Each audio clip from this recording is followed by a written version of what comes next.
The landscape of global security has been heavily shaped by the rhetoric that followed 9/11. For decades, American counterterrorism policy operated with targeted military action and broad ideological messaging.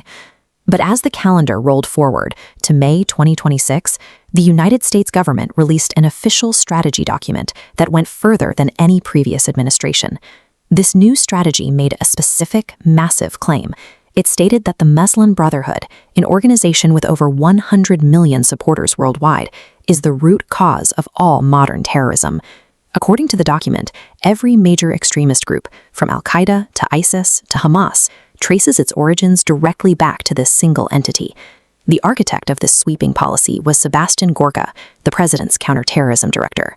Before this, Gorka built a documented record of broad claims about Muslims, claims that scholars of political violence repeatedly challenged and dismantled. Georgetown University's Bridge Initiative extensively tracked this long history of friction with established academic consensus. When evaluating any major policy shift, the track record of the person drafting it matters. Assessing the credibility of the authors behind extraordinary claims is a basic requirement of intellectual honesty. To test the strategy's claims, we need to look at the reality of the Muslim Brotherhood. This map highlights the organization's branches across the Middle East and North Africa. Founded in 1928, it operates as a complex transnational movement focusing on social reform, education, and healthcare.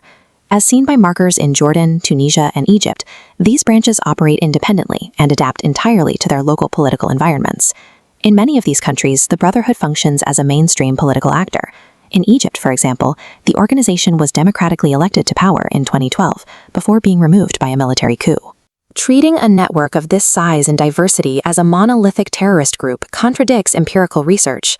The RAND Corporation, one of America's leading defense research institutions, published analysis explaining that classifying the entire 100 million-strong Brotherhood as extremists is factually incorrect and severely counterproductive to actual security efforts. This academic consensus aligns with the intelligence gathered by American allies. Following a formal review in 2015, the British government explicitly declined to designate the Brotherhood as a terrorist organization. Germany, France, and the broader European Union have taken exactly the same stance. For years, America's own State Department and CIA resisted applying a blanket terrorist designation to the Brotherhood. Career intelligence officers recognized the organization's diversity and understood the severe diplomatic blowback that such a broad label would cause. But perhaps the strongest evidence refuting the administration's policy comes from the actual founders of modern extremist groups. Osama bin Laden actively criticized the Muslim Brotherhood, condemning them for being too moderate and for participating in peaceful democratic elections. The administration's claim that the Brotherhood spawned all these extremist groups is contradicted by defense researchers, European intelligence agencies, historical State Department policy, and the explicitly stated views of violent extremists themselves.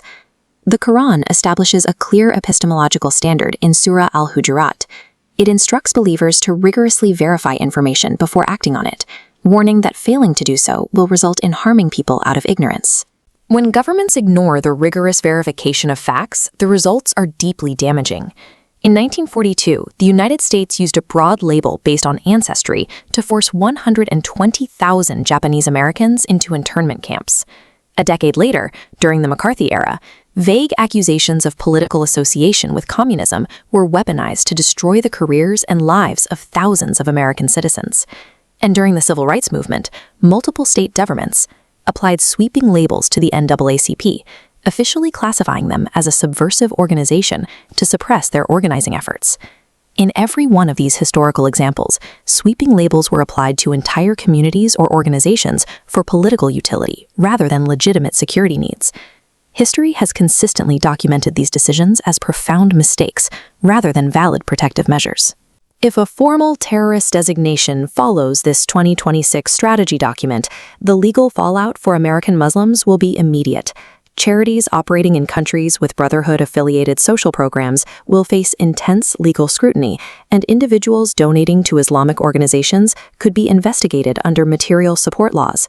Beyond the civil liberties concerns, this approach actively damages domestic security. The FBI relies heavily on tips and cooperation from the 3.5 million Muslims living in America to identify genuine threats.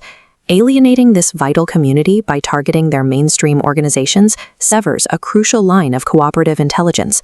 The diplomatic fallout is equally severe. we must examine the United States' diplomatic relationships with key Muslim-majority allies. This animated graph maps these relationships. Jordan incorporates a Brotherhood-affiliated party in its parliament, Turkey maintains long-standing ties to the group, and Qatar hosts the largest American military base. Applying a broad terrorist designation immediately fractures these essential alliances. A policy that isolates domestic intelligence sources and alienates critical international partners weakens national security. The government is trading effective, evidence-based counterterrorism for a politically convenient ideological posture. In response, American Muslim civil society is organizing. Groups like the Muslim Public Affairs Council, CAIR, and Muslim advocates are preparing legal defenses and mobilizing their communities to push back against the impending expansion of government surveillance. This organized response reflects the Quranic mandate found in Surah Al-Ma'idah, which demands that believers uphold absolute justice, even toward a government acting with hostility.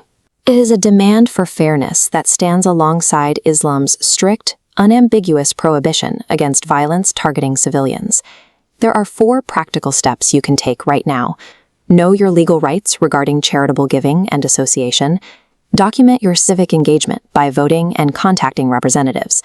Support community organizations financially and vocally, and build durable relationships with your non-Muslim neighbors and local coalitions.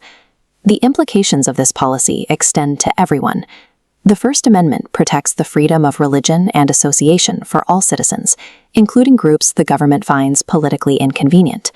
Allowing the state to label an entire religious movement without empirical backing creates a precedent that can be used against any community. Constitutional rights require vigorous defense, and factual evidence must always outweigh political narratives. In a free society, we have an absolute